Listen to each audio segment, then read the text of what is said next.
Amigas y amigos, bienvenidos a este espacio de noticias. Ya es viernes, planifique su fin de semana junto a su familia, junto a sus amigos, en compañía, por supuesto, de la televisión pública. Le contaremos en esta hora y un poquito más de información lo que pasa en el país y en el resto del planeta. Saludamos a esta hora también con nuestro compañero Abraham Verduga, que informa desde el puerto principal. Vanessa, es un gusto saludarte. Bueno, terminamos la semana con la mejor información actualizada para ustedes aquí en el espacio de noticias de la televisión pública. Arrancamos de inmediato, entramos en materia. Las reformas a la Ley de Seguridad Social de Fuerzas Armadas y Policía plantean mecanismos, amplían la solidaridad y los beneficios para todos los uniformados. Así lo aseguran los asambleístas del Movimiento País. En la Asamblea está pendiente el segundo debate del proyecto de reformas a la seguridad social de las instituciones del orden. Marisol Peñafiel, del bloque de gobierno, sostiene que la norma tiene como objetivo dar sostenibilidad a este sistema especial. Un activo sostiene y renta a un pasivo.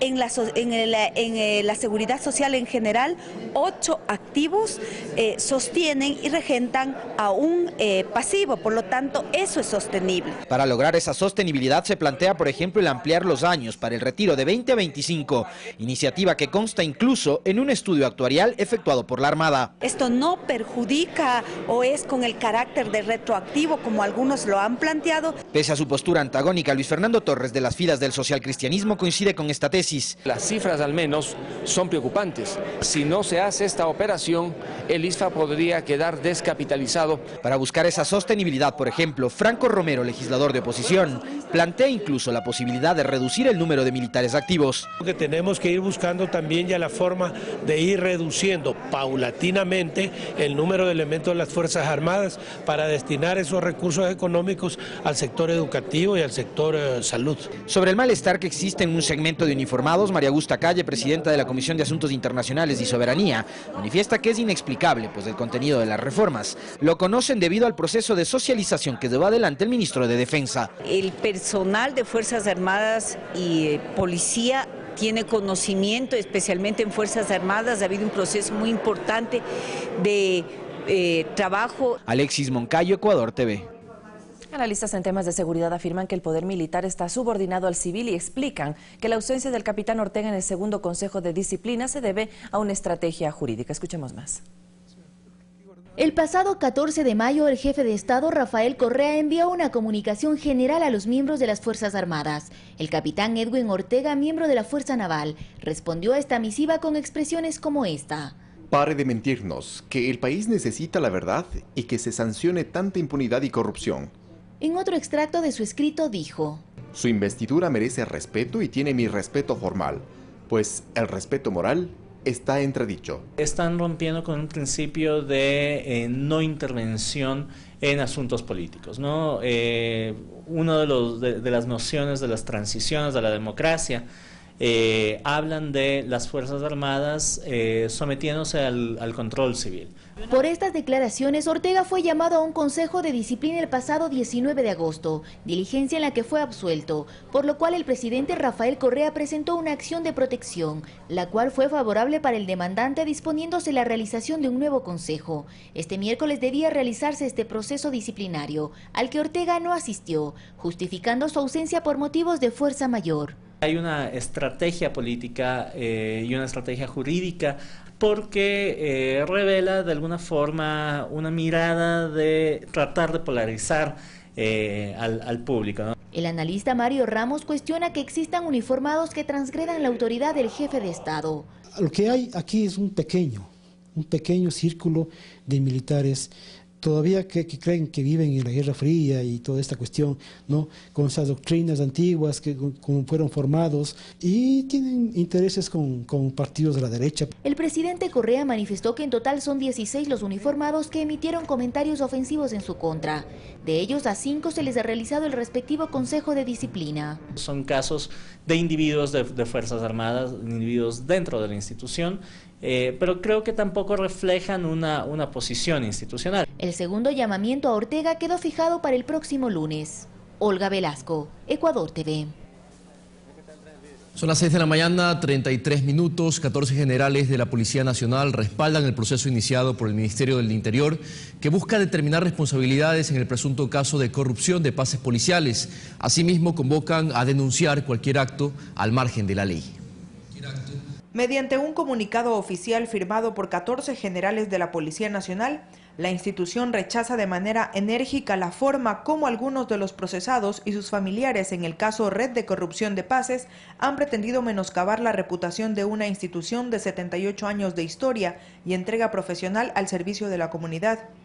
De igual manera, dicen, la Policía Nacional respalda la decisión del ministro del Interior José Serrano Salgado y del señor viceministro Diego Fuentes Acosta por la denuncia presentada en julio de 2015 que guarda relación con el caso por cuanto estas acciones afectan de forma negativa a la institución policial. Destacan en el oficio, no desmayaremos en este proceso histórico de transparentar todas las acciones de la institución ante la comunidad y convocamos públicamente a todos los funcionarios policiales y a la ciudadanía a denunciar cualquier irregularidad o acto ilícito aislado que esté al margen de la ley. Finalmente indican, confiamos en que la Administración de Justicia sancione de acuerdo a lo que establece el ordenamiento jurídico interno del Estado, a quienes ilícitamente hayan usufructuado y mancillado el honor de nuestra sagrada institución. Mirta Carrillo, Ecuador TV. 3 militares en servicio pasivo que fueron sentenciados por la suspensión de servicios públicos el 30 de septiembre de 2010 se beneficiaron este jueves del indulto presidencial tras reconocer su participación en estos hechos. Son Enrique Hinojosa, Byron Riera y Josiana Luisa, quienes en la tarde de este jueves recuperaron su libertad. Ellos se encontraban en el Centro de Detención Provisional de Quito desde el pasado 12 de septiembre, pues habían sido sentenciados a 1 año de prisión por el delito de suspensión de servicios públicos. Específicamente por la toma de la pista del aeropuerto Mariscal Sucre, el ex aeropuerto en la ciudad de Quito. La privación de su libertad fue solo de 10 días, debido al indulto presidencial del cual se beneficiaron al cumplir con los requisitos establecidos por ley, entre los cuales está el reconocimiento del delito. Estuvimos en el sitio en el cual tenemos que pagar los errores. En horas de la mañana, el presidente de la República, Rafael Correa, mediante el decreto ejecutivo 1195, indultó a estos 3 militares en servicio pasivo, quienes junto a otros uniformados, el 30 de septiembre de 2010, se tomaron la pista de la base aérea de Quito. Pasadas las 18 horas, la propia ministra de Justicia, Ledy Zúñiga, firmó con los beneficiarios las boletas de excarcelación. Queda ya efectivizada la libertad de los militares en servicio pasivo. El indulto extingue la pena y por ende la privación de la libertad, pero no exime de la sanción pecuniaria, la cual ha sido cancelada en su totalidad solo por uno de los ahora liberados. Alex Llanos, Ecuador TV. Vamos con otro tema. Alcaldes y presidentes de las juntas parroquiales de varias tiendas políticas respaldan la precandidatura para el binomio presidencial Moreno-Glass por Alianza País. Este anuncio lo hicieron en el puerto principal. Compañero presidente de las juntas parroquiales del país. Desde el centro de Guayaquil, los representantes de gobiernos autónomos descentralizados municipales y los presidentes de juntas parroquiales de al menos 10 provincias del país anunciaron su apoyo a la propuesta de binomio presidencial de la lista 35, conformado por el ex segundo mandatario Lenín Moreno y el actual vicepresidente Jorge Glass. Reconocemos en Lenín el hombre idóneo para conocer y comprender nuestras demandas y fundamentalmente ofrecernos respuestas satisfactorias a nuestras poblaciones. El alcalde del cantón Azuayo de Huachapala se refirió al proceso de unidad que demuestran, ya que indicaron pertenecer a distintas tiendas políticas. Aquí estamos alcaldes que también no pertenecemos a un partido político como Alianza País, pero que tenemos la visión clara y estamos convencidos de que esta es la propuesta de la verdadera unidad para el país. Destacan el proceso de cambio generado en sus localidades. Así lo indicó el burgomaestre amazónico Roberto Villarreal. El respaldo a esta candidatura, que no es la candidatura de un sector, no es la candidatura de los banqueros, no es la candidatura de la gente de un barrio, es la candidatura del pueblo del Ecuador. El actual enviado especial del secretario general de las Naciones Unidas para las Personas con Discapacidad en Ginebra, Suiza, se contactó vía telefónica con sus simpatizantes. ¿Quién va a conocer mejor la localidad y sus necesidades? Es una persona que proviene de la localidad. Es por eso que en el gobierno la Revolución Ciudadana, que la ciudadanía tiene la que expresa haciendo con su voto, tendremos permanentemente un diálogo con todos ustedes. Construimos el Ecuador juntos. Está previsto que el martes 27 de septiembre llegue a la capital el ex vicepresidente Moreno para coordinar acciones de lo que será la Convención Nacional de Alianza País el 1 de octubre, donde se conocerán oficialmente las candidaturas. Mirta Carrillo, Ecuador TV. Y en la provincia de Manabí, diferentes instituciones y gremios se unieron para respaldar y solicitar a Jorge Glass, actual vicepresidente de la República, que participe como candidato presidencial para las próximas elecciones de 2017. Este jueves, representantes de las comunas de Manabí, gremio de transportistas, pescadores artesanales, consejos barriales, comerciantes e industrias atuneras se unieron para respaldar a Jorge Glass, pidiendo que él sea el candidato a presidente de la República, representando a Alianza País. A través de todas las obras que se han hecho acá en Manabí, incluida la obra de infraestructura vial, él como vicepresidente ha tenido mucha incidencia. Al mismo tiempo, pues con él hemos conversado en varias ocasiones sobre varios proyectos que tenemos nosotros como transportistas dentro de la provincia y hemos sido escuchados por él. Nosotros como trabajadores nos hemos dado cuenta de todos los beneficios y de todo el trabajo que ha venido haciendo, no solamente en favor de los trabajadores, sino en favor de todos los ecuatorianos. Los artesanos manabitas también expresaron su respaldo a Jorge Glass, pues afirmaron que él ha ayudado mucho al sector industrial y artesanal, lo que sin duda ha sido un apoyo fundamental para mejorar los recursos económicos de las familias manabitas. Creemos profundamente que el ingeniero tiene la juventud, tiene la inteligencia, la capacidad y sobre todo tiene el deseo y las ganas de seguir trabajando y cosechando triunfos para este país. Las comunas rurales estuvieron presentes en este evento diciendo sí al proyecto político de Jorge Glass. Ellos aseguran que el gobierno de la Revolución Ciudadana ha ayudado mucho a las zonas rurales.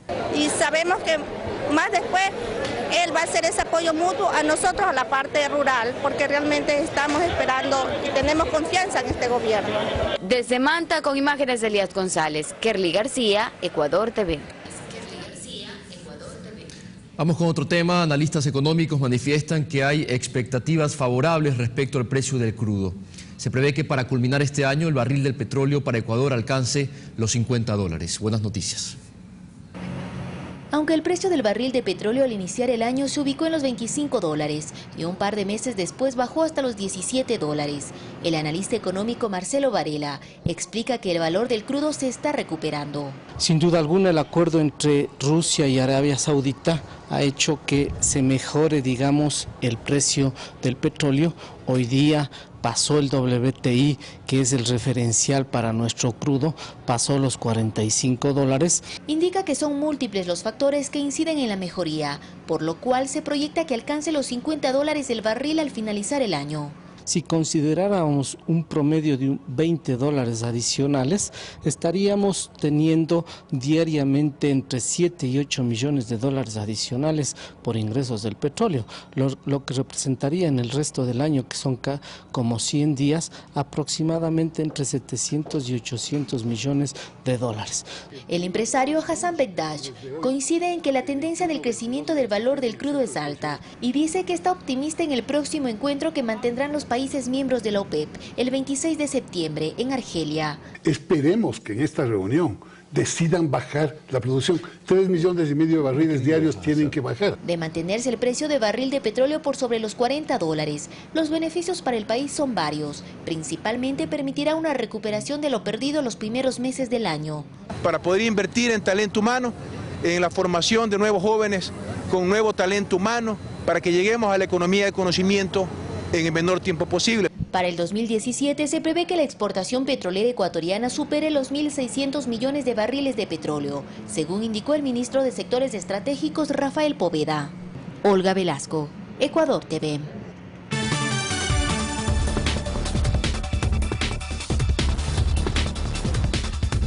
El reloj marca las 6 de la mañana con 42 minutos y es momento de revisar qué pasa en el resto del planeta. Y le contamos que en Venezuela el Consejo Nacional Electoral aprobó el cronograma para el cumplimiento de requisitos que den paso al referendo revocatorio de mandato presidencial. El CNE indicó que este año no se realizará el proceso, mientras que la oposición se declaró en sesión permanente para buscar presionar a la autoridad electoral. A través de un comunicado de prensa, el Consejo Nacional Electoral de Venezuela descartó que este año se realice el referendo revocatorio del mandato del presidente Nicolás Maduro. En el documento se indicó que el evento podría efectuarse a mediados del primer trimestre de 2017, si se cumplen los requisitos. El rector del CNE, Luis Emilio Rondón, anunció la fecha para que la oposición obtenga las firmas necesarias para activar este proceso. Van a ser el 26, 27 y 28 de octubre en los horarios que corresponden de 8 a 12 y de 1 a 4 de la tarde. La Mesa de la Unidad Democrática tendrá 21 horas para la recolección de rúbricas. Además, rechazaron que no se haya aceptado su propuesta de que el 20% de respaldos sea obtenido a nivel nacional y no por estado como lo establece la Constitución bolivariana, ya que si en un estado no se alcanza el porcentaje establecido, no se podrá realizar el referendo. Nosotros seguimos en sesión permanente de que esto que está ocurriendo no es otra cosa, repito, que la división del gobierno de que no tiene con qué enfrentar al pueblo venezolano. Fueron 8 horas que fue electo Nicolás Maduro. ¿Cuánto es el 20% de 8 horas? 2 horitas y algo. Eso es lo que debería ser lo justo. El CNE dispuso 5.392 máquinas de captación de huellas dactilares y no 19.500 como lo solicitó la oposición. Según la autoridad electoral, en diciembre se realizaría la convocatoria a las urnas para que corra el plazo de 90 días para el referendo. Si el proceso de revocatorio se realiza este año y ante una eventual derrota de Maduro, se realizarían nuevas elecciones. Pero si se desarrolla después del 10 de enero de 2017, será el vicepresidente quien termine el mandato, es decir, que habría continuidad del oficialismo. Fanny Lara, Ecuador TV. Luego de fin al cese de hostilidades en Siria, los combates se intensifican en la ciudad de Alepo. Los ataques aéreos se han convertido en los más intensos de los últimos meses. Esto mientras la ONU anunció la reanudación del envío de ayuda humanitaria a zonas de difícil acceso. En la ciudad de Alepo, en Siria, se han registrado intensos ataques aéreos en zonas controladas por los grupos rebeldes opositores al gobierno de Bashar al-Assad. La ofensiva militar ha provocado incendios en la ciudad y la muerte de civiles en la zona. La oposición al régimen sirio ha denunciado que estos ataques son los más intensos que se han registrado en meses. Incluso, acusan al ejército sirio y ruso de utilizar bombas de fósforo en la zona. Esto mientras, paralelamente, en la Asamblea General de la ONU, Estados Unidos y Rusia acordaron una última cita para intentar salvar el acuerdo de cese al fuego que se rompió a inicios de semana. Estados Unidos ha propuesto crear una zona de exclusión aérea en Siria, algo que no ha sido bien recibido por Rusia. Esto mientras, al-Assad aseguró que los Estados Unidos piensa que si ataca a los terroristas de al-Nusra y el Daesh, perderá un aliado muy importante en sus verdaderas intenciones con Siria. Estados Unidos piensa que puede utilizar estos grupos como cartas en su mano. Por lo tanto, si ataca a estos grupos, perderán esta carta en el expediente Siria. Yo no creo que Estados Unidos va a estar dispuesto a unirse a Rusia en la lucha contra los terroristas en Siria. Ayer la Oficina de Asuntos Humanitarios de las Naciones Unidas indicó que se ha reanudado la distribución de ayuda humanitaria en Siria en zonas de difícil acceso, donde esperan que se respete su movilidad. Esto luego del ataque aéreo sufrido el pasado lunes contra un convoy que se movilizaba cerca de Alepo y que dejó 12 personas muertas. El embajador de Siria ante la ONU, Bashar Ghaffari, indicó en su diálogo con medios públicos de Ecuador que la cuestión de ayuda humanitaria en Siria es politizada por Europa y Estados Unidos. Lo han politizado todo de forma dramática, a expensas del sufrimiento del pueblo sirio. Los europeos y americanos nos están imponiendo sanciones económicas similares a aquellas impuestas en Cuba y Venezuela por décadas. Estas sanciones están causando un grave daño a la economía siria y obligando a millones de sirios a huir del país porque hay fábricas que han paralizado sus operaciones. No hay trabajo, no hay oportunidades. Esta gente que habla de ayuda humanitaria son la razón principal del sufrimiento del pueblo sirio.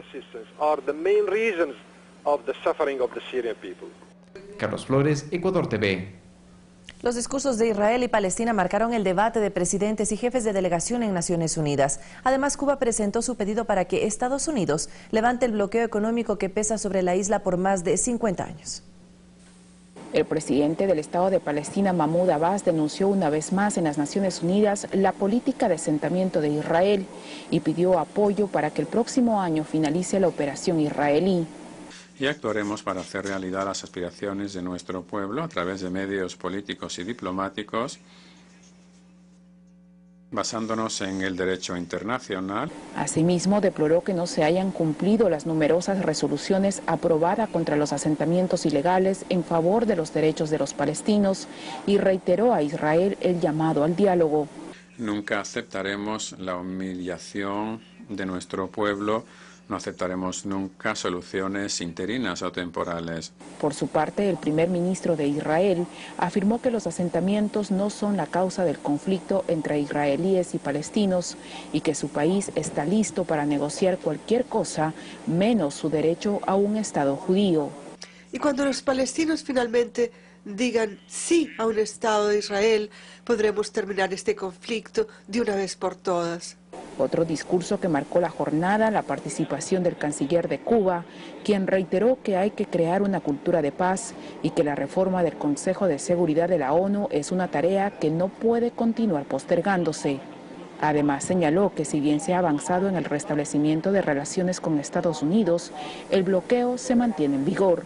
La realidad es que el bloqueo permanece en vigor, sigue causando graves daños y privaciones al pueblo cubano y continúa obstaculizando el funcionamiento de la economía y sus relaciones con otros países. En Asamblea General, el canciller de Cuba rechazó el golpe de Estado en Brasil contra la presidenta Dilma Rousseff y aplaudió el acuerdo de paz logrado entre el gobierno de Colombia y las FARC. Karina Cartagena, Ecuador TV, Naciones Unidas.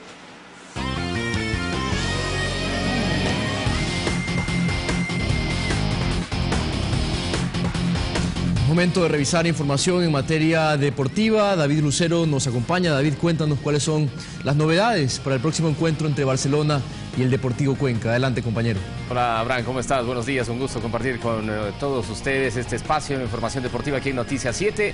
Se viene sí el partido de la fecha, Deportivo Cuenca ante Barcelona, que estará aquí en la señal de Ecuador TV. A propósito, el próximo domingo, la previa la iniciaremos a las 10 de la mañana con 45 minutos. Vamos con las novedades de Barcelona. Primero, cómo el equipo de Guillermo Almada se prepara para este enfrentamiento. Tendrá que suplir las ausencias de Darío Aimar por expulsión y Ordóñez por lesión. Se habla de Osvaldo Minda, segundo Alejandro Castillo, también la opción de Javier Arriaga y el propio Gabriel Márquez, que aunque viene actuando en la zona de volantes, podría ser una alternativa para el estratega uruguayo para que retorne a un puesto en el que ya ha jugado el brasileño. Veamos este informe de Barcelona, que volvió a las prácticas después de su victoria ante Liga. Sin perder tiempo, Barcelona, luego de su victoria ante Liga de Quito en el Estadio Monumental, volvió a los entrenamientos donde el técnico Guillermo Almada empieza a planificar su siguiente partido, donde visitará el domingo a Deportivo Cuenca en la capital, Azuaya. Estamos mentalizados en eso, en poder obtener la punta y poder sumar la mayoría de puntos posible para poder asentarnos ya en la parte de arriba y poder definir un campeonato rápido. Para el duelo ante los cuencanos, Barcelona no tendrá a sus dos defensores centrales titulares, Darío Aimar por suspensión y Anderson Ordóñez por lesión. Javier Arriaga se alista para ganarse un espacio en este compromiso. Para eso he estado preparándome este tiempo. Sí he tenido un cierto tiempo de recuperación, un lapso 2 a 3 semanas que he estado. Yo creo que me siento en óptimas condiciones para poder volver. Si el profesor decide esta semana poderme poner titular, yo creo que voy a rendir de la mejor manera. El técnico Guillermo Almada también fue expulsado y no estará en la zona técnica en el siguiente partido. Desde ya se anuncia estadio lleno. El Alejandro Serrano Aguilar recibirá al Deportivo Cuenca y a Barcelona. Tenemos declaraciones de los jugadores del equipo que dirige Gabriel Cosenza. Lograron rescatar un punto el miércoles ante Delfín y esto motiva a los jugadores, también a la hinchada. Declaraciones de Walter Chalay, el arquero Hamilton Piedra. Para nosotros entramos al campo de juego para esforzarnos, para sacar los 3 puntos y por ahí que venga alguien, un árbitro, y nos perjudique de esa manera, pues no nos duele, pero más que todo hay que seguir centrado en el objetivo y seguir haciendo las cosas bien. Gracias a Dios sacamos un resultado muy importante. Fue un partido muy duro, no fue nada fácil, en una cancha difícil contra un rival que necesitaba ganarnos. Nosotros también estábamos en un buen momento, gracias a Dios estamos haciendo las cosas de la mejor manera y ya pensar ahora en este domingo contra Barcelona. Siempre todos fallamos, nadie es perfecto en la vida, entonces quizás aprender una vez más, seguir trabajando para eso.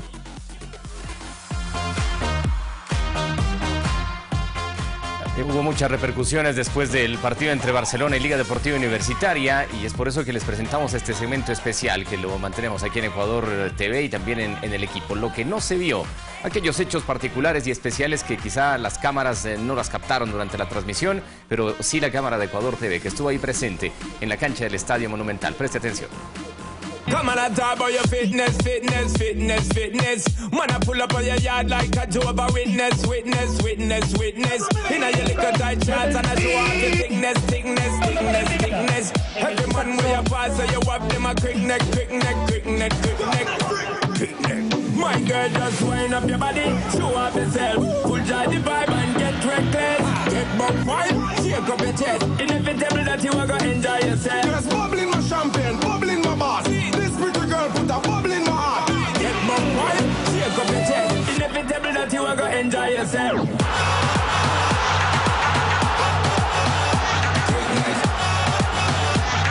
What dirty, yeah. Quickness.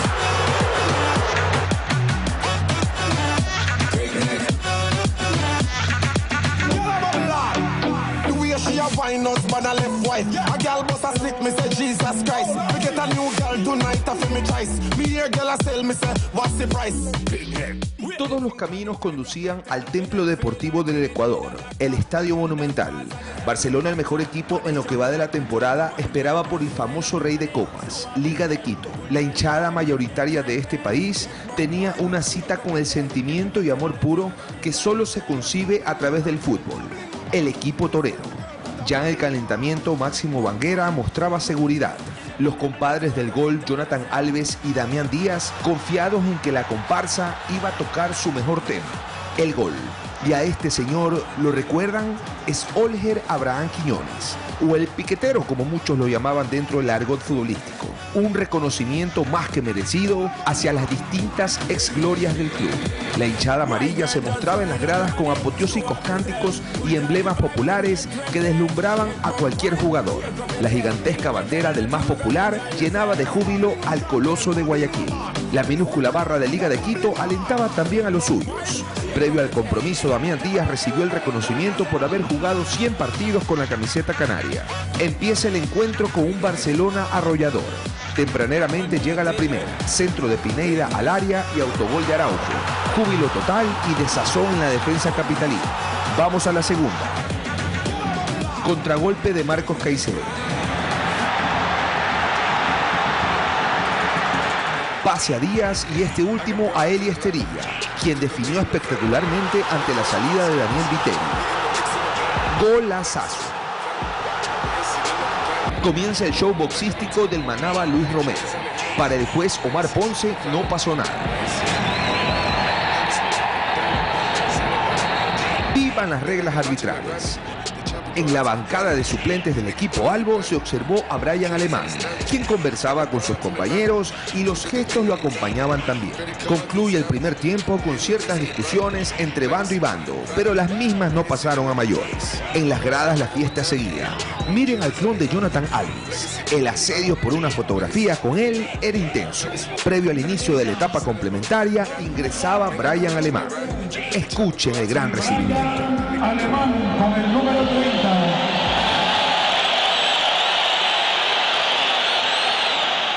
Así fue la tónica del partido cuando recibía el esférico el jugador charrúa. Para el segundo tiempo no cambió el panorama para el árbitro Omar Ponce. Las amarillas se las guardó cuando se trataba de pintar a los albos. Miren esta entrada contra Alves por parte del Ramber B. Pero cuando Almada reclamó, enseguida lo expulsó. De todas formas, el director técnico amarillo, con gesto caballeroso, se despidió del cuarto referee. Omar Ponce tampoco vio esta intención de John Narváez sobre Damián Díaz. Veamos desde otro ángulo. Show aparte, las palabrerías entre ambos jugadores. Sabemos que expresiones de cariño no eran.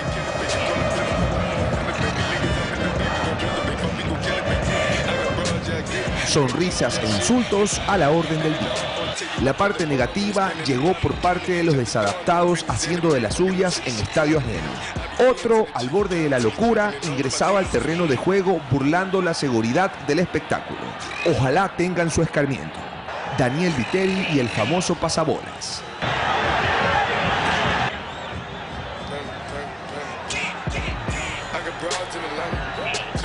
duelo que fue ganado por el segundo, pues el juez decidió expulsar al portero Albo. ¿Pero qué pasó, pana? Yo no vi nada, pero casi me pega. En fin, ganó el ídolo del Ecuador al Rey de Copas, Liga de Quito. El cuadro canario sigue siendo candidato al título 2016. Una gran fiesta se vivió aquel miércoles 21 de septiembre en el glorioso y difícil Estadio Monumental. Bien, y de lo que no se vio en el partido entre Barcelona y Liga, vamos a los goles de la Copa Sudamericana porque sigue la actividad en los octavos de final, partidos de ida. Esto ocurría ayer en territorio argentino entre San Lorenzo y el Deportivo La Guaira. Se ponía en ventaja el cuadro de San Lorenzo. Tomás Bellucci a los 11 minutos abría la cuenta ante el Deportivo La Guaira, que fue el club que eliminó al Club Sport Emelec a propósito. Y que de todas maneras, con el gol que marca en Argentina, deja la llave abierta y una gran posibilidad para en casa tratar de definir y eliminar a uno de los equipos más fuertes en Argentina y por supuesto en este torneo de la Copa Sudamericana. Vendría el segundo, confusión entre los defensas y entre ellos alcanza a meterse ahí en el área Nicolás Blandi al minuto 42 y aumentaba la diferencia y era un 2-0 que aparentemente era cómodo, que lo podía manejar el equipo del uruguayo Diego Aguirre, actual técnico del San Lorenzo de Argentina. Ahí vemos una vez más la definición desde otro ángulo, preciso y prácticamente desde el piso, Nicolás Blandi para poner el 2-0. Sin embargo, llegaría este gol, miren. Aparece Lucena, el tiro libre le llega a su cabeza, pero en segunda intención logra meter la pelota del arco de San Lorenzo. Él mismo se fabrica el pase, de cabeza, miren. Se eleva la pelota y le queda él mismo para simplemente empujarla, marcando el 2-1 definitivo. 51 minutos, hubo algunas opciones que incluso tuvo el mismo San Lorenzo, también La Guaira, pero ya el resultado quedó sellado de esta manera, dejando abierta la llave para la definición la próxima semana en territorio venezolano. Y vamos hasta Colombia, donde el Independiente Santa Fe, con doblete de Jonathan Gómez, se impuso a Cerro Porteño. Aquí van a ver esta jugada, la acción que determina el árbitro central como penal. Hay una falta clara en el área. Vamos a verla nuevamente. Desde atrás llega el jugador de Cerro Porteño. Y Jonathan Gómez a los 15 minutos marca el primero para el Independiente Santa Fe, equipo de Gustavo Costas. Ahí lo vemos precisamente al estratega que volvió hace algunos meses hasta Colombia a dirigir nuevamente el Independiente Santa Fe, ya lo sacó campeón, el ex técnico de Barcelona de Ecuador. Muy bien en la definición Jonathan Gómez en el tiro penal, la pelota enviándola hacia el otro lado donde volaba el portero, y la celebración de su técnico que pretende darle protagonismo otra vez en la Copa Sudamericana a este Independiente Santa Fe que ya fue campeón. Y aquí vendría el segundo, el mismo Jonathan Gómez. Minuto 74 el remate, y me parece que hay complicidad del arquero porque se le pasa la pelota al golero de Cerro Porteño. Mérito, por supuesto, a la forma como le entra el balón Gómez para marcar el segundo y definitivo gol. Quedaban 15 minutos para el cierre del partido, pero no logró descontar el Cerro Porteño, que es fundamental para los equipos en estos torneos internacionales, al menos como visitante, marcar un gol y tratar de definir la llave en casa. Ganó el Independiente Santa Fe entonces en la Copa Sudamericana, resultado importante para el equipo bogotano. Ahí estaba una vez más la definición de Gómez, que fue la gran figura de la noche. Y hasta aquí nuestro primer espacio en información deportiva. Más adelante tendremos otras novedades, el resto de clubes cómo se preparan para la jornada que íntegramente se disputará el domingo, la fecha 10 de la segunda etapa del Campeonato Nacional. Vale, tú sigues con más. Gracias, David, estaremos atentos entonces y esperamos que este fin de semana haya muchos goles para toda la hinchada ecuatoriana. Nosotros tenemos que hacer una primera pausa, pero al regresar Carlos Rabascal estará está construyendo pensamiento crítico, así que quédese con nosotros aquí en la señal de su televisión pública. Buenos días para todos.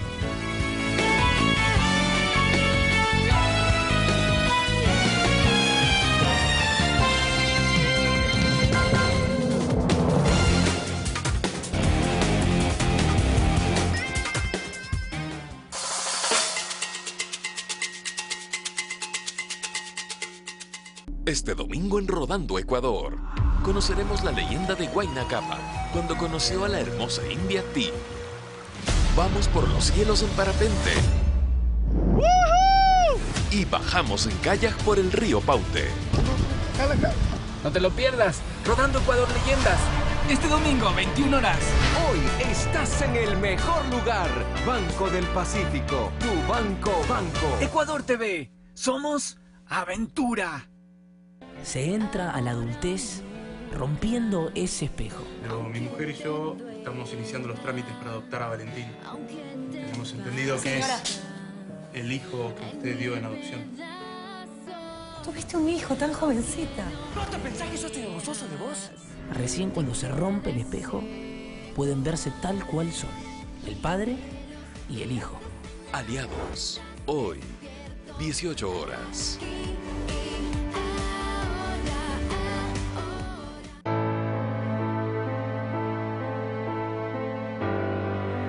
Pasamos del país de los privilegios al país de la justicia. Que mis hijos estudien en una escuela en Milenio como cualquier chico de la gran ciudad, eso es patria para todos. La década ganada.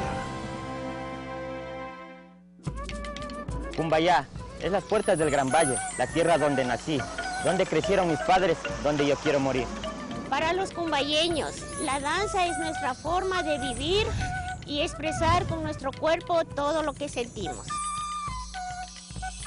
Ecuador multicolor. Vivimos la interculturalidad de nuestro país. Lunes 8 horas 30. Ecuador TV. Somos diversidad. Ayer contratamos Claro Hogar. Alejo juega en línea. Julieta escucha música, sube videos. Todos disfrutamos la velocidad. Mi esposa ve series y habla con sus amigas. Y en la tele vemos lo que queremos. Con Claro Hogar tengo más velocidad, más canales, telefonía fija ilimitada, más del fútbol que me gusta y más de mis series y películas favoritas porque viene con Claro Video gratis. Todo en un plan de 40,90 más impuestos mensuales con instalación inmediata. Llama al 500-0000. Claro Hogar es más entretenimiento para todos en la familia. Porque Claro te da más.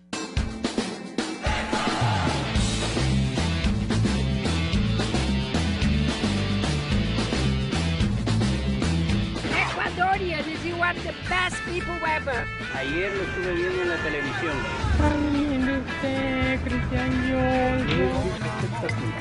Este es un lugar de parada obligatoria. Como embarazar el arte más grande. Trabajas duro a ser un abogado, ¿por qué no trabajas duro a ser un artista? Exactamente, porque el ecuatorianismo lo tenemos en el corazón. Este sábado a las 19 horas por Ecuador TV.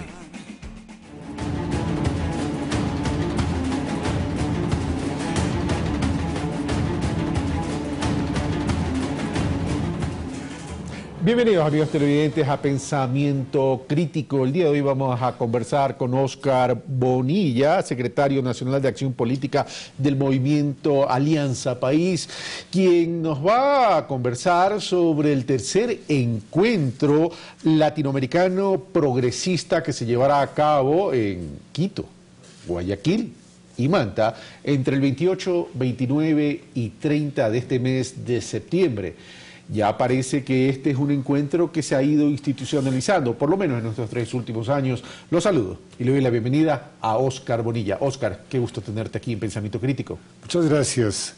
Es muy importante para nosotros abordar este tema, divulgarlo suficientemente entre la ciudadanía. El encuentro tiene una enorme trascendencia. Estamos en un momento difícil en las relaciones geopolíticas de una América Latina, o sea que siempre ha estado sometida a los intereses de los poderes transnacionales, internacionales y evidentemente buscando siempre vías emancipatorias. Entremos en materia. Tercer encuentro latinoamericano progresista, daría la impresión que si bien es Nobel, es incipiente, me refiero porque es tercer encuentro, 3 años apenas, hay algo de recorrido, pero como que los gobiernos y los movimientos progresistas han ido perdiendo espacio en Latinoamérica. ¿No han podido consolidarse y cohesionarse a pesar de los esfuerzos que hacen a través de este tipo de encuentros? Bueno, se ha hablado del fin del ciclo progresista, del fin de la tendencia progresista de América Latina, como se hablaba antes de una manera bastante retórica y bastante irresponsable en términos conceptuales del fin de la historia, y la historia continúa. Y la tendencia progresista en América Latina continúa y se sostiene. Sin duda alguna ha habido cambios significativos en este mapa geopolítico. Ha caído Argentina, ha caído Brasil dentro de la tendencia. De alguna manera se ha golpeado también al gobierno boliviano. La situación en Venezuela no es una situación sencilla. Hay muchas tensiones y evidentemente en medio de todo esto, la tendencia ha cambiado de eje. Ya no es el eje gubernamental solamente que la sostiene, ahora es el eje de la lucha social. Son los pueblos quienes han salido a las calles, son los pueblos quienes defienden la tendencia y son los pueblos quienes la reinstalarán en los diversos escenarios gubernamentales. Estás haciendo una diferencia entre organizaciones sociales y gobierno. Los gobiernos han ido cambiando en América Latina y en los países que has mencionado. ¿En qué se falló? Bueno, o sea, probablemente el proceso de reposicionamiento del Estado con sus incidencias en el escenario de la reinstitucionalización, con su incidencia en el ámbito de la construcción de una nueva normativa, con sus incidencias en el ámbito de la generación de nuevas políticas económicas, que cambien el mapa de la pobreza, que cambien el mapa de la equidad, han dejado de lado probablemente o han dejado en un segundo plano el proceso de construcción de una nueva sociedad. Del mismo modo que construimos un nuevo Estado, debemos construir una nueva ciudadanía, una nueva sociedad. Y este proceso tal vez no se haya consolidado y profundizado suficientemente. ¿No se confiaron mucho en el precio de los commodities en los distintos gobiernos donde se afincaron, en los distintos países donde se afincaron los gobiernos progresistas? Probablemente este tipo de dificultades en el terreno económico hayan tenido cierto tipo de impactos, pero son impactos inevitables, porque finalmente América Latina y el Ecuador más concretamente vive en el mundo global, y el mundo global está estremecido por una crisis económica, por una crisis sistémica del capitalismo, y esa crisis nos ha golpeado fundamentalmente. Cualquier reserva que se hubiera podido establecer según el canon de las políticas neoliberales no habría sido suficiente de ninguna manera para soportar el embate de esta gigantesca crisis económica que sacude al mundo capitalista. Se pudo haber trabajado una matriz productiva para sustentar un crecimiento endógeno que aguante el shock externo. Se ha venido trabajando en ella, sin duda alguna, pero la construcción de una nueva matriz productiva, de una nueva matriz energética inclusive, es un proceso prolongado, no es un proceso que se puede resolver en tan poco tiempo. Se han sentado las bases, sin duda alguna, tanto las bases institucionales cuanto las bases legales y obviamente también las bases económicas, no sin dificultades, no sin digamos, la oposición y los intentos de neutralización de este tipo de procesos, pero hemos avanzado sustantivamente. En ese contexto y en ese entorno llegamos al tercer encuentro latinoamericano progresista. ¿Qué persigue este tercer encuentro? Porque lo ha liderado Ecuador, lo ha liderado Alianza País. ¿Qué tan sostenible va a ser? Pero ¿cuáles son las conclusiones que se pretenden sacar en este tercer encuentro? Hay tres ejes que conducen los procesos de discusión del encuentro, y estos ejes son el pacto ético. Estamos impulsando la construcción de un pacto ético latinoamericano. No debemos olvidar que el Ecuador ha impulsado este tema no únicamente como un proceso endógeno, sino como un proceso que debe marcar una tendencia internacional. Iremos a la ONU en el 2017. El Comité de Descolonización de la ONU ya ha determinado una posición con respecto a este tema que es positiva respecto a la tesis ecuatoriana. Hemos sido parte de la plataforma creada por Oxfam, y el pacto ético latinoamericano que lucha contra los paraísos fiscales va a ser uno de los temas que abordaremos y en el que concertaremos. El segundo eje es el examen del proceso político de América Latina, determinar realmente cuáles han sido las causas de este repliegue temporal, pensamos nosotros, de la tendencia progresista, y de qué manera cambia el eje de sostenimiento de la tendencia de los gobiernos progresistas hacia las fuerzas sociales y las fuerzas políticas de izquierda y progresistas que se están desplegando en Argentina, en Brasil, en Bolivia, en Venezuela, en todos los países donde la resaca neoliberal intenta detener la tendencia. Y finalmente, el tercer eje es justamente el debate sobre la economía latinoamericana. Temas como los que tú acabas de señalar van a ser muy importantes para discutir. Y aquí quiero señalar algo. Si bien el ELAP no ha intentado constituir una plataforma de fuerzas políticas de izquierda y progresistas en América Latina y en el mundo, y tendremos la concurrencia de muchas fuerzas políticas del mundo entero, sí debería constituirse un eje de generación de sentidos. La generación de sentidos, el debate político, la intensidad de la profundidad de nos puede ofrecer orientaciones, nos puede ofrecer enseñanzas, y de hecho estos aprendizajes nos servirán para mejorar nuestro proceso y para consolidar. Vamos punto por punto, Oscar. Tú dices pacto ético, esto no se trata solo del Ecuador, sino de socializarlo y llegar a una conciencia latinoamericana y caribeña. En ese sentido, el tema del pacto ético, estamos hablando que es una realidad el tema de los paraísos fiscales. Para el caso del Ecuador, 30.000 millones de dólares en paraísos fiscales, para mí es una grosería. Pero, ¿cómo eliminar o cómo neutralizar los paraísos fiscales? Están enmarcados dentro de un marco jurídico internacional y en los propios países donde se da este tema. Sin duda alguna, cuando el presidente planteó la tesis del pacto ético y la llevó de lo emblemático, de lo retórico a lo concreto, estamos impulsando ya en el Ecuador un proceso político, y este proceso político nos conduce a una consulta popular. Y la consulta popular, hace poco veíamos diversos análisis, y el posicionamiento de la ciudadanía a favor de la tesis del pacto ético y de la consulta está entre 65 y 75% de opinión favorable, dependiendo de quiénes sean quienes realicen el análisis, pero en todo caso en ninguno de los estudios por debajo del 65%. Consecuentemente, si la ciudadanía va a aprobar en la consulta popular lo que decide la pregunta, obviamente vamos a tener mejores instrumentos normativos para luchar contra la corrupción y contra los paraísos fiscales. Pero la consulta popular, Oscar, estaría, en caso que gane el sí en la consulta popular, se haría efecto no para estas elecciones, sino para futuras elecciones. Pero eso no resuelve el problema de la migración de los capitales a paraísos fiscales. Eso resuelve solamente un tema de que alguien que tenga dinero en paraísos fiscales no pueda ser candidato. Es decir, el tema es cómo resolver el tema de la migración del dinero o de los recursos monetarios a paraísos fiscales. No puede ser candidato y tampoco puede ser funcionario público. Sí, pero eso es algo muy puntual. Por ahí no pasa la solución es cómo neutralizamos a los paraísos fiscales para generar economías de producción y no especulativas. Por supuesto, o sea, tiene que ver justamente con el proceso de cambio estructural que se orienta al cambio también de la matriz productiva, que involucra también el cambio de la matriz económica. Debemos de dejar de ser un país, o sea, que se fundamente en el extractivismo, debemos de dejar de ser una economía primaria, debemos pasar a ser otro tipo de economía en donde el factor productivo sea determinante. ¿Existe decisión política en los otros países? Bueno, pensamos nosotros que existe una decisión política que se está generalizando. Si el Comité de Descolonización de la ONU mismo ya ha planteado este tema, si en la Conferencia Mundial de la ONU del 2017 se va a debatir este tema, significa que existe dentro de los gobiernos, no únicamente latinoamericanos, sino del mundo entero, una opinión que por lo menos abre un cauce, abre un curso para debatir este problema y poner cierto tipo de condiciones para que los paraísos fiscales vayan siendo paulatinamente eliminados de la faz. Soy escéptico en el corto plazo, sin perder la esperanza que ojalá esto algún día cambie y se eliminen los paraísos fiscales, que no es otra cosa que grandes motores generadores de pobreza porque concentran muchos recursos económicos. Vamos al segundo punto. Evaluación o examen del proceso latinoamericano político, me refiero al tema del por qué se ha ido cediendo espacios, tú dices, se cede espacio de forma temporal, pero que recién se van a examinar, recién se están dando cuenta que han cedido espacio.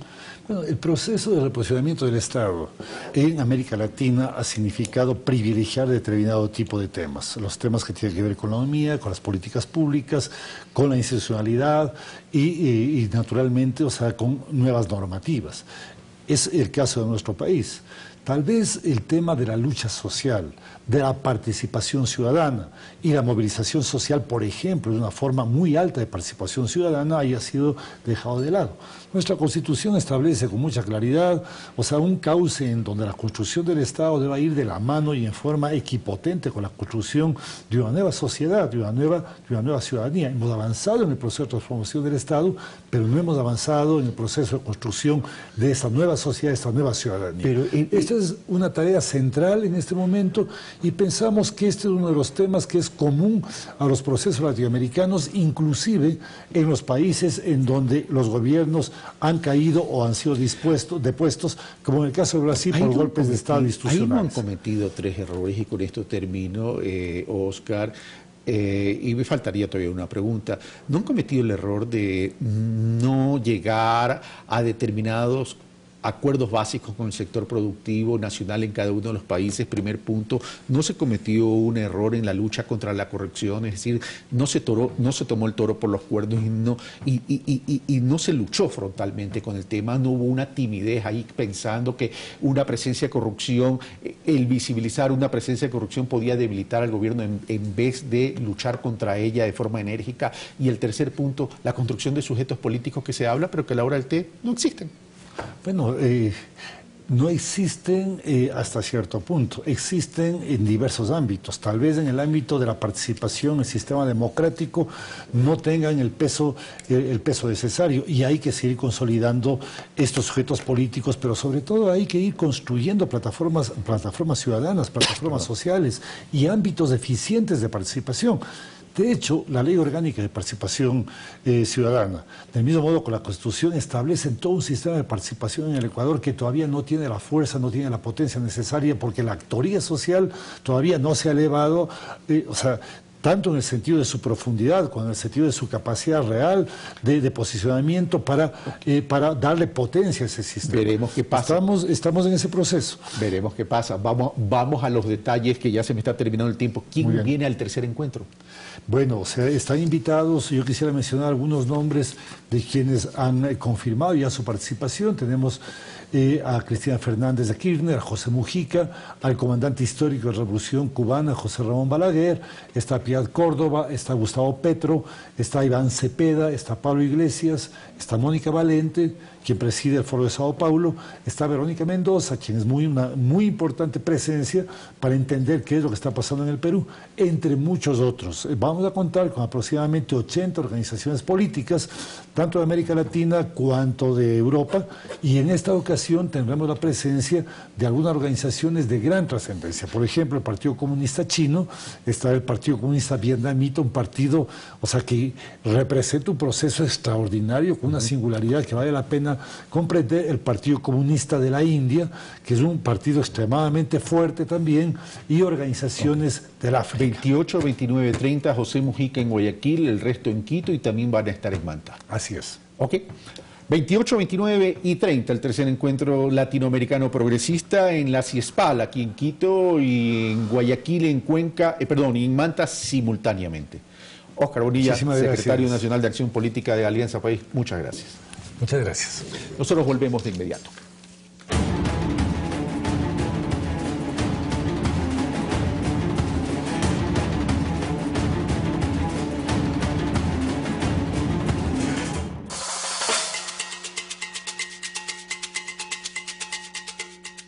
Este domingo en Rodando Ecuador, conoceremos la leyenda de Huayna Capac, cuando conoció a la hermosa India Ti. Vamos por los cielos en parapente. Y bajamos en kayak por el río Paute. No te lo pierdas, Rodando Ecuador Leyendas, este domingo a 21 horas. Es nuestra Mazda BT50, la energía de la vida en movimiento. Ecuador TV, somos aventura.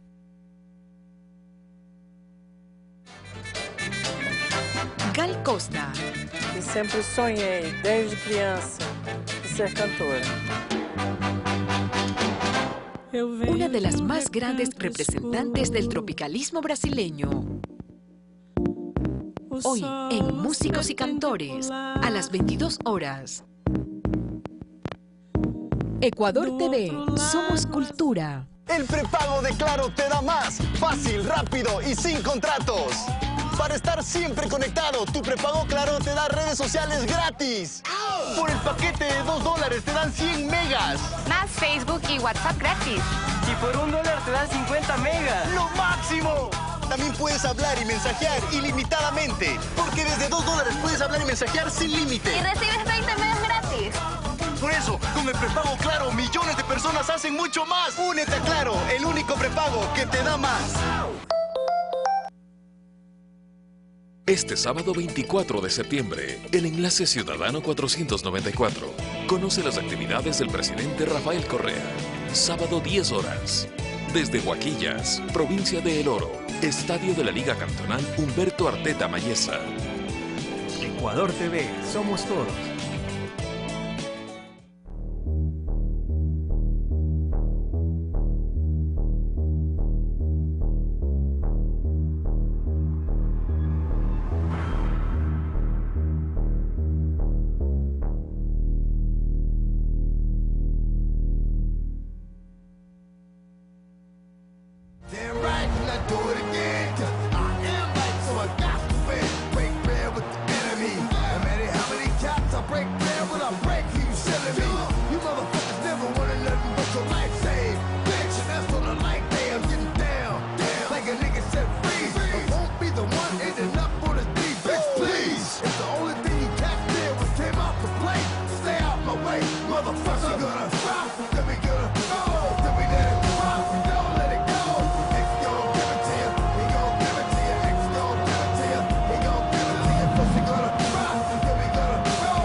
En este programa nos dividiremos en dos equipos.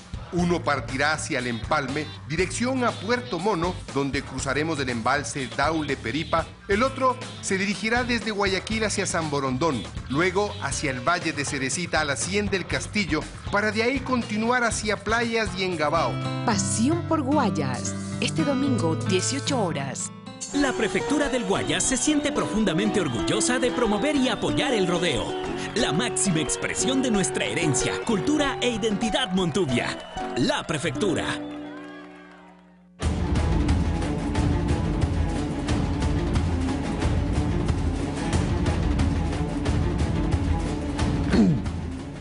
Continuamos, amigos televidentes, ya tenemos la presencia del flamante presidente del Consejo de Educación Superior, cuya sigla es el CES, don Enrique Santos. Enrique Santos. Bueno, ¿cuáles son los retos, Enrique Santos, en esta nueva función en el CES? Si bien has estado vinculado, relacionado a todo este proceso de la educación superior, una cosa es estar relacionado y otra cosa ya es liderar el Consejo de Educación Superior. ¿Cuáles son los retos? ¿Qué faltó y qué se piensa corregir? Bueno, yo empezaría hablando de los retos en función de las fortalezas que tenemos. Un reto es darle continuidad a la política pública que se ha generado desde el Consejo de Educación Superior bajo la dirección de René Ramírez. Eso es bastante complicado en términos de que René ha establecido una vara muy alta para poder continuar. Hay políticas que deben ser fortalecidas, que debemos darle continuidad. Hay temas muy delicados que no se han resuelto, por ejemplo el tema de la Universidad Andina, el tema del financiamiento de las universidades de posgrado. Hay otros temas, en cambio, que sí requieren creación, innovación y capaz que ruptura de parte de los miembros.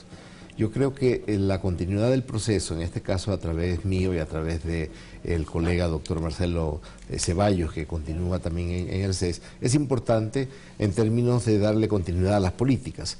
Pero también es importante las miradas nuevas. ¿Pero qué tanto ha avanzado la educación superior? Si bien se creó un proceso, hubo una reforma, ya en términos de calidad, en términos del trabajo y de la construcción de la calidad de la educación superior, ¿qué tanto se ha avanzado? Porque, por ejemplo, se intervino la Universidad de Guayaquil, se fue más allá del tiempo previsto, hubo muchos problemas y la verdad que todavía hay grandes signos de interrogación en la Universidad de Guayaquil.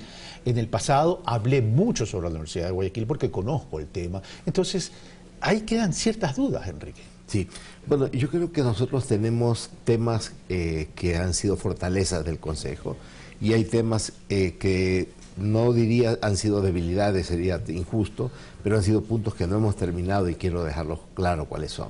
¿Cuáles son las fortalezas? El sistema tiene a los años, yo diría que por primera vez en la historia, una normativa, un marco normativo completo. Desde un reglamento de régimen académico, un reglamento de carrera y escalafón del docente que antes nunca hubo, una normativa de institutos técnicos superiores, una normativa de registro de títulos, para hablar solo de algunos, de 20 al menos reglamentos de importancia que nosotros hemos establecido. Reglamentos que hemos tenido la capacidad autocrítica de irlos modificando en función de los requerimientos y en función de la demanda y el feedback que nos iban dando las instituciones de educación superior. Eso es una fortaleza, o sea, tenemos un marco normativo. ¿Cuál es el problema de aquí hacia adelante? Que obviamente la universidad del año 2016 y los institutos técnicos y tecnológicos del año 2016 no son los del año 2008 cuando fueron avalados por el CONEA. Tampoco son los del 2010 cuando se planteó la LOES y entró en vigencia la LOES. Han habido cambios realmente extraordinarios en el conjunto del sistema. Mire que acaban de acreditar 4 universidades, la de Guayaquil entre ellas, y quedan pendientes la acreditación de 4 universidades más para el primer semestre del próximo año. Han ido ascendiendo. Ha habido un cambio fenomenal. Sí. Pero el proceso, ¿en qué nivel está? ¿Estamos todavía en los arranques? ¿En qué tiempo podríamos llegar a una excelencia universitaria que, además de la calidad en la transferencia de conocimiento, tengamos una educación superior enganchada, relacionada con una agenda de desarrollo del país? Sí, hay un tema muy importante. La CENESID, conjuntamente con el sistema de educación superior, la asociación de universidades y de institutos que existe en el momento, lleva adelante una agenda. Esa agenda se llama 2035, por el año 2035, que es el horizonte prospectivo con el cual se empieza a planificar. La ventaja de esta agenda es que es una agenda consensuada o discutida al menos entre los actores de la educación superior, y realmente quien ha tomado la parte activa en la construcción de esta agenda, que tiene todos los elementos que usted señala, es justamente el directorio de la Asamblea del Sistema de Educación Superior, el doctor Sergio Flores, conjuntamente con el resto de miembros de esta Sergio Flores de la ESPOL. Sergio Flores de la ESPOL. Entonces, allí hay un rol protagónico de las universidades, de las escuelas politécnicas, públicas, particulares, y también de los institutos técnicos y superiores. Entonces, para nosotros ese es un espacio desde el cual se puede construir la planificación más prospectiva, más de largo plazo del sistema. Esa planificación en prospectiva, más a largo plazo, tiene que ir con algo que para mí es fundamental, el tema de investigación y el apalancamiento de procesos de innovación. Pero para aquello se quiere kushki, se requiere dinero, se requiere recursos. ¿Cómo se piensa garantizar accesos a ese financiamiento tanto en las universidades públicas y privadas para generar investigación y procesos de innovación? Bueno, mire, las universidades con el presupuesto que actualmente disponen, las públicas es el presupuesto de un fondo permanente que se llama FOPEDEUPO. Las universidades llamadas cofinanciadas también tienen una participación de ese fondo. Va a haber un cambio en el mecanismo de financiamiento, pero el dinero viene de ahí, las particulares no. Sin embargo, existen financiamientos para procesos de investigación por fuera de este fondo. Pero quiero aclarar que las mejores universidades del sistema, incluidas las 2 universidades internacionales de posgrado, los fondos que tienen para la realización de investigación salen de este fondo permanente que se llama FOPEDEUPO. Inclusive en las propuestas de reformas que se harían para el financiamiento de las universidades de posgrado, está claro que además de realizar el financiamiento de los estudios de los alumnos en este caso, habría un financiamiento específico para la investigación. Pero terminan siendo recursos limitados, Enrique. ¿Por qué en otros países se permite el financiamiento en procesos de investigación para apuntar a la innovación con donaciones del sector privado con determinados tipos de incentivos tributarios? ¿Se piensa llegar a ese sistema, a ese modelo? Hay un elemento muy importante que hay que señalar, no es parte de lo que hace el CES, pero nosotros nos tenemos que articular, sí, así es, que es la aprobación del llamado Código Ingenios. Es decir, el código de la economía social, de los conocimientos, de la innovación y de la creatividad. Esta normativa, este código que ha sido construido colectivamente desde hace ya 2 años y en el cual nosotros también hemos dado nuestra opinión, tiene mucho que ver con el tema de investigación. Tiene mucho que ver con la creación de incentivos para la investigación y las iniciativas y los emprendimientos de particulares, pero también de las universidades. Ayer tuvimos la suerte de tener un diálogo con algunos actores universitarios. Estaba el asambleísta Diego Ventimilla y él nos contó que había hecho una evaluación de la LOES, la aplicación de la LOES con los actores del sistema, y uno de los elementos que señaló y con el cual yo estoy plenamente de acuerdo, Carlos, es el tema del sistema de compras públicas. El sistema de compras públicas, tal como está definido, aplicado a la universidad, realmente afecta a la autonomía universitaria. Y afecta a lo que usted señala, afecta a la existencia de condiciones ágiles, flexibles, que permitan agilizar los procesos de compras para la investigación. Un caso muy concreto: si yo quiero comprar un reactivo que no hay en el Ecuador y tengo que hacer esa compra a través del extranjero, inclusive hacerlo en el Ecuador, tengo que pasar por el portal de las compras públicas. Entonces, a mí me han dicho muchos colegas investigadores, Enrique, Sucede que cuando finalmente el proceso de compras públicas, tal como está regulado para el resto del Estado, me permite tener el reactivo o me permite tener un ratón blanco de ciertas características especiales para los experimentos, sucede que ya las condiciones del experimento cambiaron.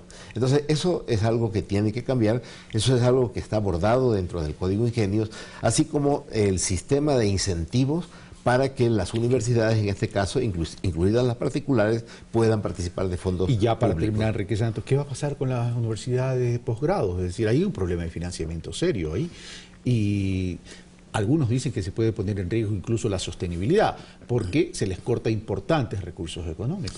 Bueno, en el sistema actual, yo tengo más datos de la Andina, no puedo hablar de los datos específicos de la Flaxo, pero entiendo que deben ser muy similares.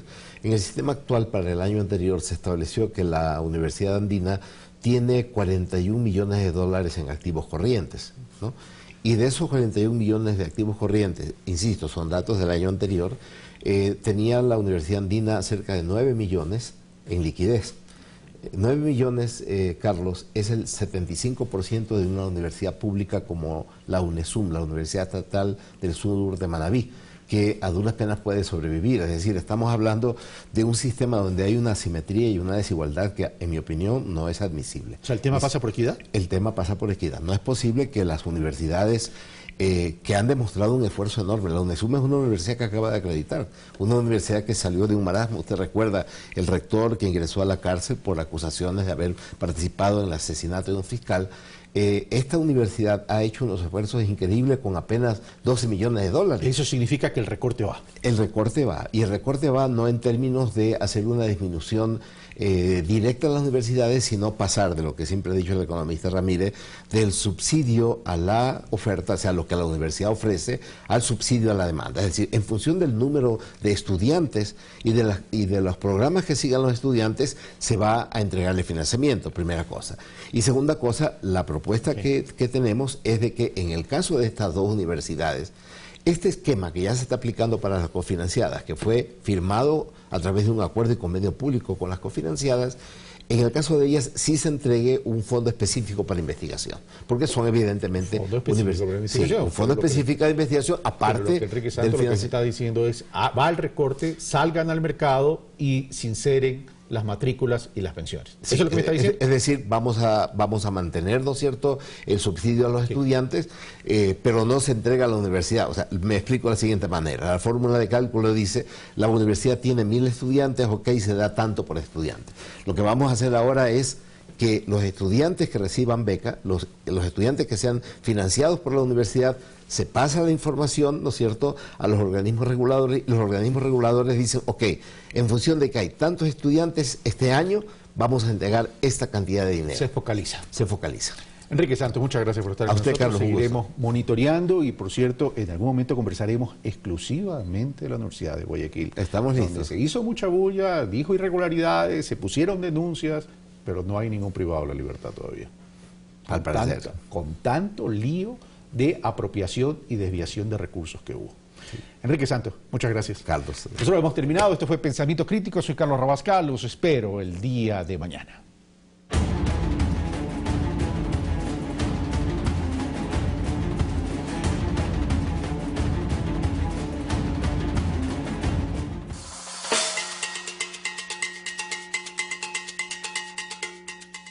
¿Tienes alguna pregunta?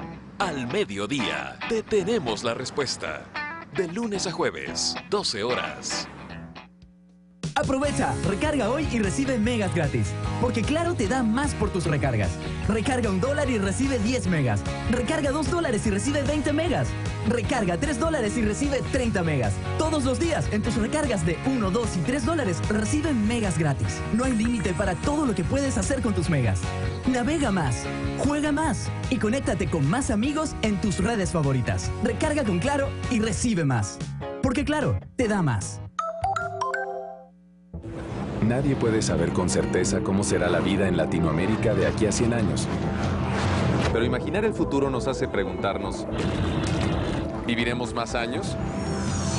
¿Seremos más capaces y eficientes? Konnichiwa. ¿Tendremos una mejor calidad de vida? Mundo del futuro. Estreno este jueves, 20 horas. Ecuador TV, somos todos.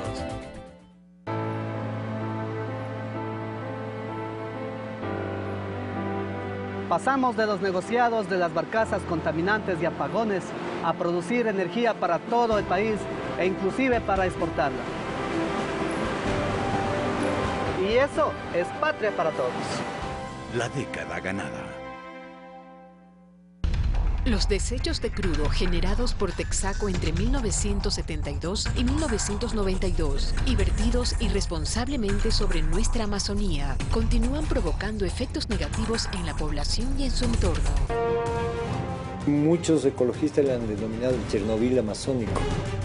Un documental que confirma el desastre medioambiental y la lucha que el país enfrenta para intentar remediar uno de los mayores daños de América Latina. El desastre más grande que haya causado la industria petrolera. Las venas abiertas de la Amazonía.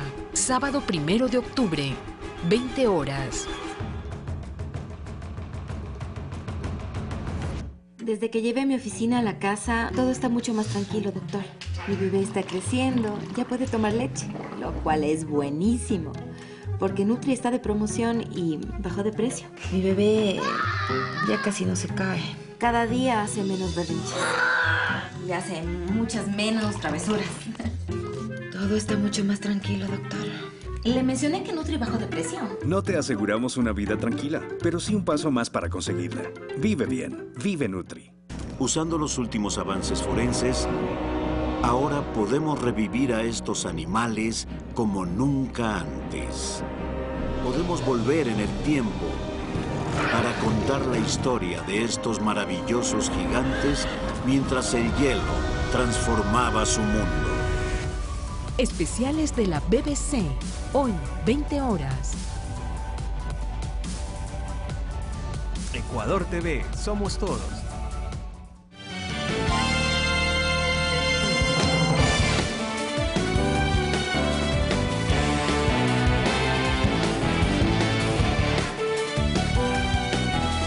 Llegamos al viernes y Noticias 7 tiene lo que usted necesita conocer, lo que pasa en el país y en el resto del planeta. Abraham Verduga informa desde la ciudad de Guayaquil. Vanessa, es un gusto acompañarte. Empezamos de inmediato. El Plan Renova, que impulsa la chatarrización de unidades de transporte público y escolar, cumple 9 años y lo hace con la entrega de recursos que suman más de 11 millones de dólares en lo que va de este año 2016. Más que agradecimientos, la celebración de los 9 años del Plan Renova sirvió para exponer razones del respaldo de las federaciones de transportistas. Gracias a este gobierno, en todo el país ya existe transporte escolar. Antes era privilegio solamente de Guayaquil, Quito, Cuenca, Puerto Viejo, es decir, las principales ciudades. Y gracias a eso también hace poco nosotros tuvimos un gran beneficio del gobierno nacional, 320 unidades sin salvaguardias, precisamente por velar por la seguridad de los niños. Los taxistas ecuatorianos también hablaron sobre la renovación de unidades vehiculares en todo el país. Los taxis del piso se veía el pavimento, las puertas con soga, con alambre, las cajuelas amarradas con cualquier cosa. Ese vehículo que ya fue viejo entró a un proceso de chatarización por seguridad de la movilidad de todos los seres humanos. Desde el 2007, 17.500 unidades fueron chatarrizadas y se han desembolsado 118 millones de dólares. El vicepresidente Jorge Glass participó del evento de entrega de bonos de chatarrización por parte de la Corporación Financiera Nacional. Proveyendo calidad de servicio, seguridad, mayor rentabilidad, mayor productividad para ellos, mayores ingresos para su familia. Ahorrar en subsidio de combustibles, hemos ahorrado mucho más en combustible de lo que hemos invertido en este financiamiento y cuidar el medio ambiente. En Guayaquil, Gustavo Espinosa, Ecuador TV. Y le contamos que en Huaquilla se ultiman detalles para la llegada del presidente de la República, Rafael Correa, quien cumplirá varias actividades en esta zona de la provincia de El Oro. La construcción del corredor turístico inicia con la limpieza y adesentamiento del canal internacional, donde participaron instituciones como las Fuerzas Armadas y el Ministerio de Obras Públicas.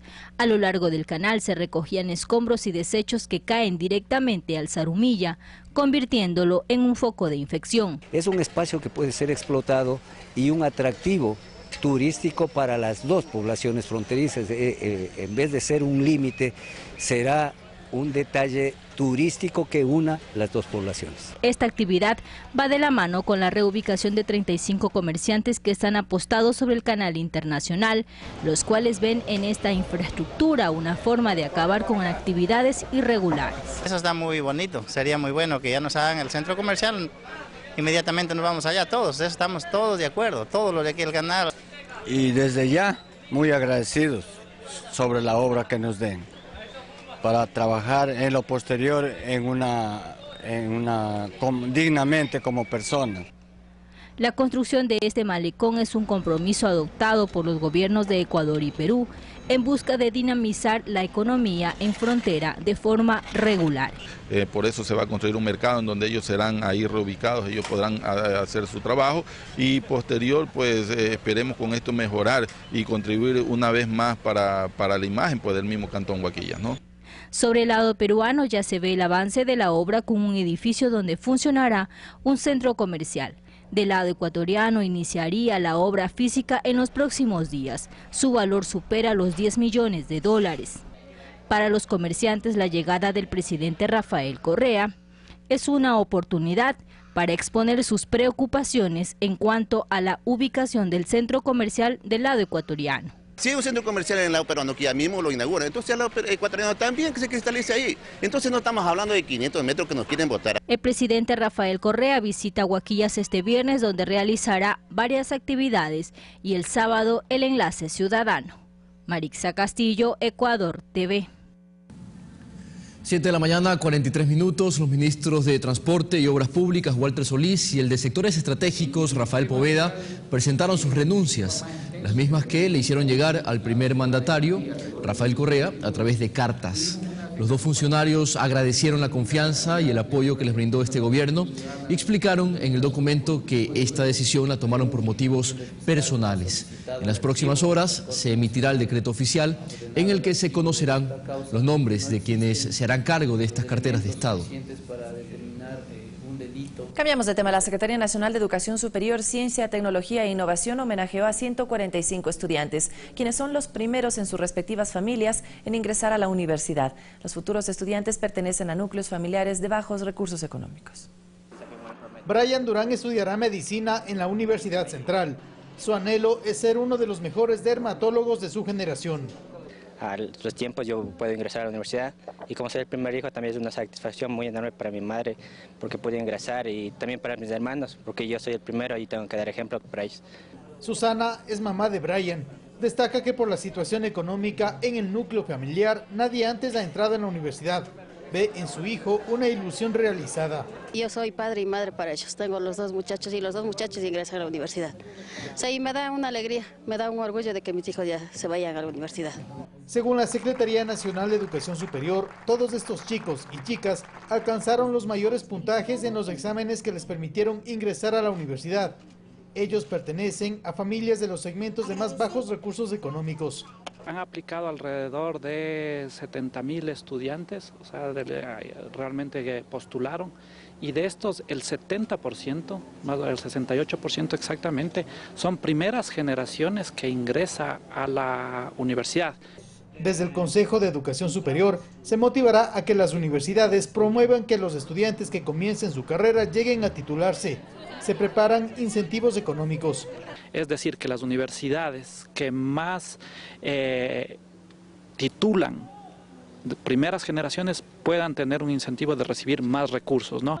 Estrategia que según la CENESID garantiza acceso y calidad en educación para todos quienes se truncaron en prepararse académicamente para su vida profesional por la condición económica de sus familias.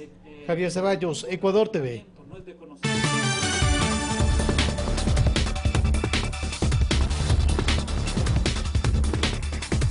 Vamos de inmediato con información fuera de nuestras fronteras. Empezamos con Estados Unidos. Se mantienen las manifestaciones en Charlotte pese a la vigencia del toque de queda. Además, en Siria, el presidente Bashar al-Assad denuncia los últimos ataques perpetrados por Estados Unidos. Aquí, un completo resumen. El primer ministro de Japón, Shinzo Abe, está de visita en La Habana, Cuba, con el objetivo de estrechar las relaciones entre ambos países e impulsar una nueva etapa de vínculos bilaterales. Durante su estancia, el primer ministro se reunió con Raúl y Fidel Castro, con quien conversó de temas de actualidad internacional. Continúan las protestas en Francia contra la reforma laboral impuesta por el gobierno del presidente François Hollande. Esta vez fueron los estudiantes parisinos los que se tomaron las calles de la ciudad, que derivaron en enfrentamientos con la policía. Las protestas de grupos sindicales y sociales se mantienen pese a que las reformas fueron aprobadas el pasado 21 de julio. 8 bomberos perdieron la vida la madrugada de este viernes mientras controlaban un incendio registrado en un almacén de flores al este de Moscú, la capital de Rusia. Más de 100 trabajadores del almacén fueron evacuados ante el peligro que representaba el incendio. Los empleados se encuentran en buen estado de salud. Los cuerpos de los bomberos fueron encontrados entre los escombros una vez que se controlaron las llamas. Aún se investiga las causas que iniciaron el incendio. El presidente de Siria, Bashar al-Assad, aseguró en una entrevista que los Estados Unidos no tienen voluntad para sumar esfuerzos con Rusia para luchar contra el terrorismo. Además mencionó que el ataque aéreo que los Estados Unidos realizó a instalaciones sirias no fue accidental. El ataque no fue perpetrado por un solo avión, sino 4 aviones de guerra. Fueron los que atacaron posiciones de las fuerzas sirias. Además, por cerca de una hora. Por lo tanto, no se puede cometer un error durante una hora. En la ciudad estadounidense de Charlotte, Carolina del Norte, continúan las manifestaciones para exigir justicia por el asesinato de un hombre afrodescendiente a manos de la policía. Cientos de manifestantes se mantuvieron en las calles, pese a que las autoridades locales declararon un toque de queda ante las protestas que han cumplido su tercer día. El desafío al toque de queda se dio sin que se registraran enfrentamientos o detenciones en los primeros minutos. Carlos Flores, Ecuador TV.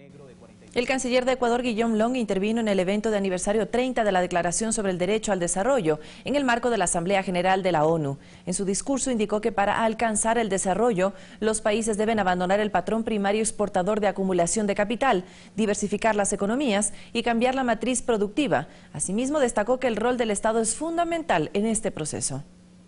Está muy bien que algunos países se comprometan a la cooperación para el desarrollo, pero no deja de ser una gota de ayuda en un océano de injusticias estructurales, incluyendo prácticas financieras, bancarias y tributarias que socavan nuestro derecho al desarrollo. Señoras, señores, no olvidemos que el desarrollo es una responsabilidad principal de los Estados, sin desmerecer el rol de otros actores. Es importante reivindicar el papel del Estado como garante de los derechos de nuestras poblaciones.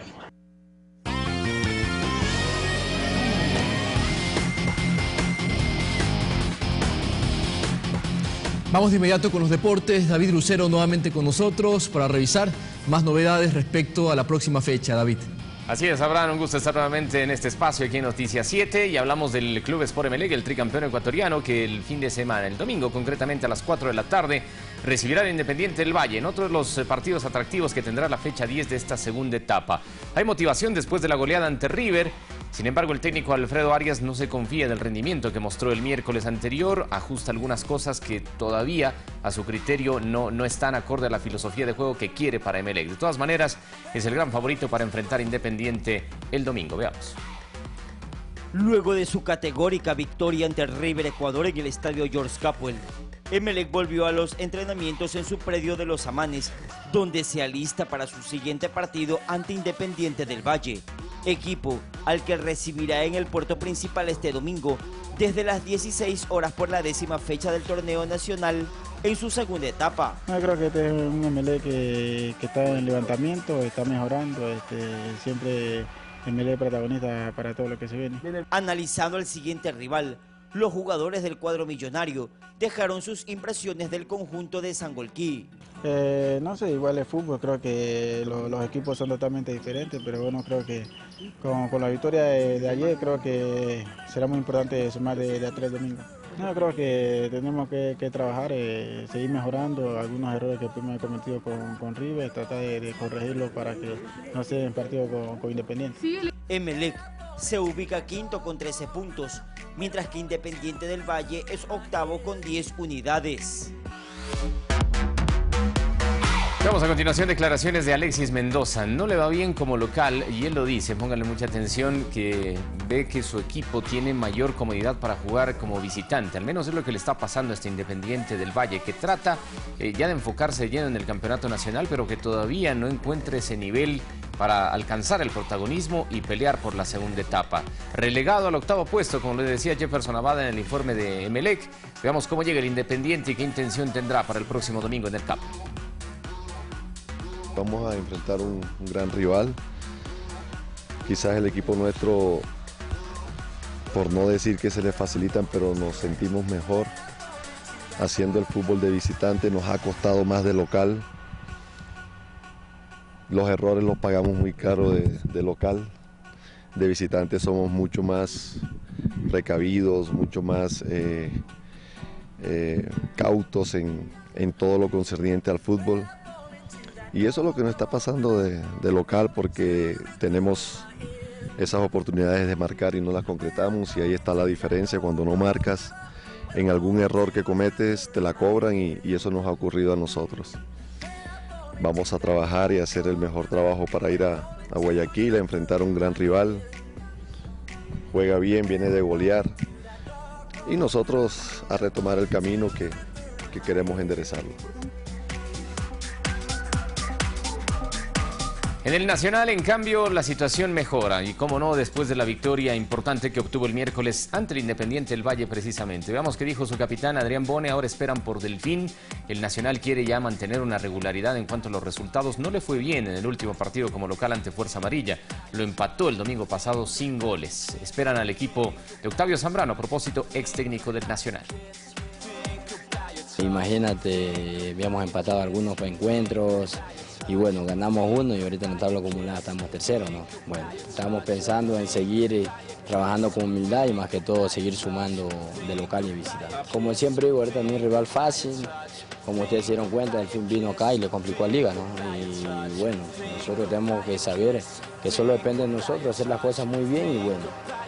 Con la bendición de Dios cada día trabajamos para sumar de a 3. No solamente en la línea de atrás, sino que el Nacional está conformado en el momento que jugamos los partidos por 11 jugadores. Tenemos que empezar apretando desde arriba y mantener la concentración hasta la última línea, ¿no? Y sabemos que si mantenemos siempre la concentración, siempre nos va a ir bien.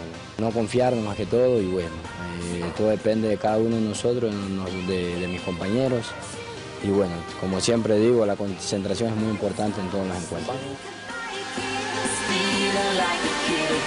Liga Deportiva Universitaria retornó de Guayaquil y de inmediato se puso a trabajar pensando en su próximo rival, Sociedad Deportiva Aucas, el domingo en el Estadio Gonzalo Pozo Ripalda. ¿Qué dijeron Ramón Arias? También José Francisco Ceballos. No pierden de vista el gran objetivo, ganar la segunda etapa. Cierto es que Barcelona ha sacado una ventaja importante, pero hay muchos puntos en disputa. La nueva prueba la tendrán el domingo en el sur de la capital. Hay que terminar de hundir, ¿no? Nosotros vamos a ganar, vamos a hacer nuestro partido.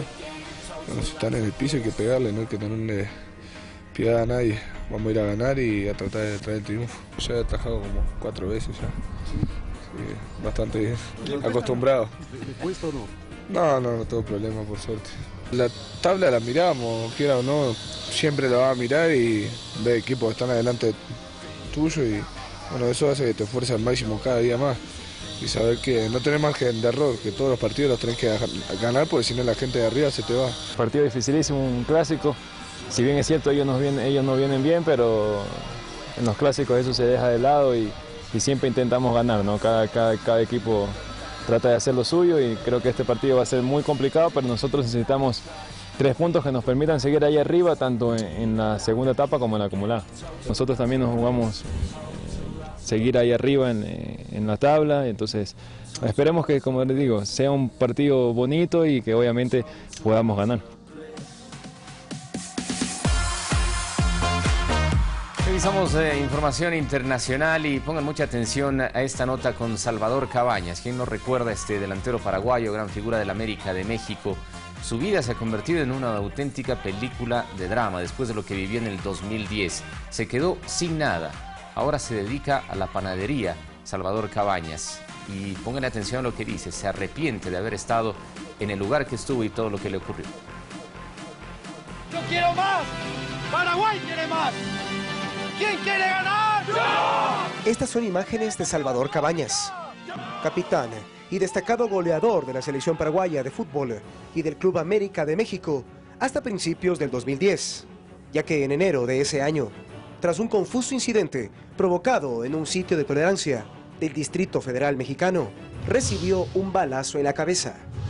El agresor, apodado el JJ, fue capturado un año más tarde, mientras que en contra de todo pronóstico médico, el mariscal aún vive para contarlo. Yo mismo le dije, no tengo miedo. Él estaba temblando con la pistola en la mano. Me dijo, pide tu último deseo, te voy a disparar. Y después de un rato yo le dije, ¿y por qué estás temblando? Si eres un asesino, ¿por qué estás temblando? La bala, aún alojada en su cabeza, si bien no representa una amenaza para su vida, le dejó algunas secuelas.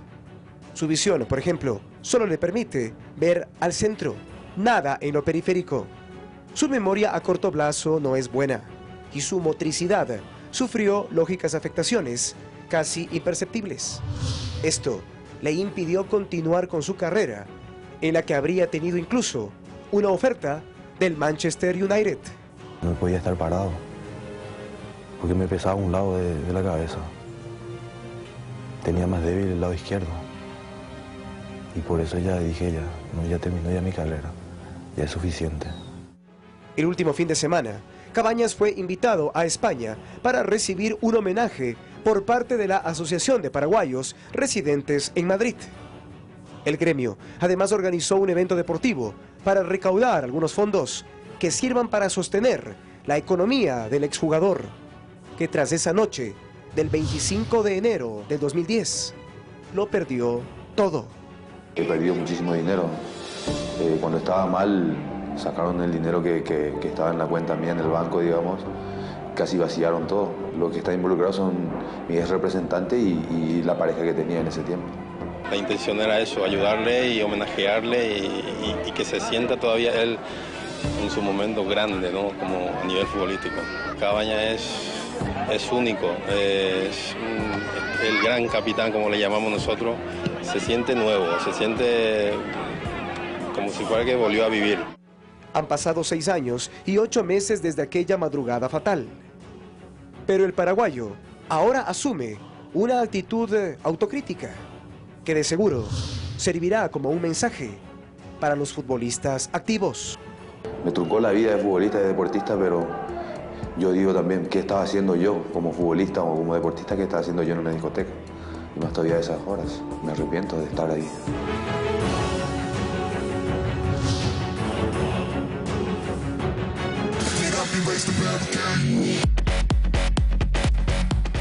Bien, y con esta nota cerramos ya la información deportiva. Tendremos más novedades a las 13 horas en nuestra emisión del equipo. Ustedes continúan también, Abraham y Vanessa. Un buen día. Un buen día, David, y bueno, así finalizamos también este servicio informativo, pidiéndoles que se mantengan prefiriendo la pantalla de la televisión pública y mucho más, Vanessa, ya se viene la comunidad. Así es, nuestros compañeros están en varios puntos del país para contarnos qué pasa en cada una de las localidades. 13 horas con 45 minutos, regresa Noticias 7, que disfruten del fin de semana y este viernes póngale ganas y póngale corazón a sus actividades.